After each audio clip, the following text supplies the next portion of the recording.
Hi everyone! Alam nyo ba? Tuwang-tuwa kami ng kliyente ko for today. Actually, it is her third session with us.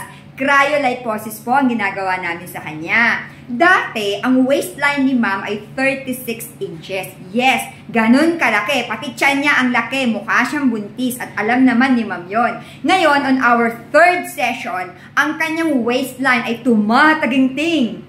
33 inches lang naman. O diba? 3 inches po ang nawala sa kanya. And syempre, kapag lumiit ang iyong waistline, ibig sabihin, ikaw ay pumayat. So, natapos ko nang gawin sa kanya kanina, ang cryoliposis. Actually, 40 minutes namin ginawa ang cryoliposis ni ma'am. And then, nag-cavitation kami and RF. Ngayon naman, nasa lipo laser na kami. At, syempre, laging meron kaming free. So, aside dun sa tiyan niya, kapag nag-lipo laser na kami, isinasabay na rin namin ang mukha for free. So, papakita ko ngayon sa inyo yung pag-lipo laser namin. Pero syempre, hindi ko pwedeng ipakita ang buong mukha ni ma'am. Tiyan lang ipapakita ko at saka yung mga side lang ng kanyang cheeks. Syempre, confidential ito. Tsaka na natin ipakita kapag talagang super naging sexy ng ating kliyente. Ano po, ma'am? Tumawa lang siya. So, eto na. Ibababa ko ng konti yung camera kasi baka makita niyo yung mukha niya. Eto na. Ayan. So, eto yung sinasabi ko sa inyong lipo laser. So, nakikita naman natin, ayan, buhay na buhay ang laser. At ginagawa namin ito for 10 minutes. Ayan. So, hanggang dito sa pinakagilid. Yan. So, na may gilid. Ito, pinakagilid. Kasi kailangan lumiit din yan.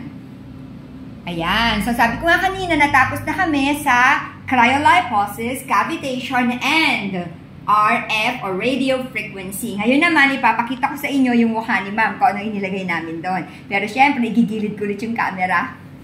Okay, ingat-ingat. Baka makita ang mukha. Ayan. So, Saan na ba? Teka lang, hindi ko makita. Nasaan ang mukha? Eto. So, naka-ano tayo ngayon? Close up na close up. So, ayan. Ayan yung laser ni ma'am. So, ikinakabit talaga namin sa face and then meron tayong rubber dito para nakakabit. Actually, since hindi ko maipakita ng buo dahil makikita na yung mukha ni ma'am, ano to? Nasa side to ng cheek. So, eto yung kabilang side.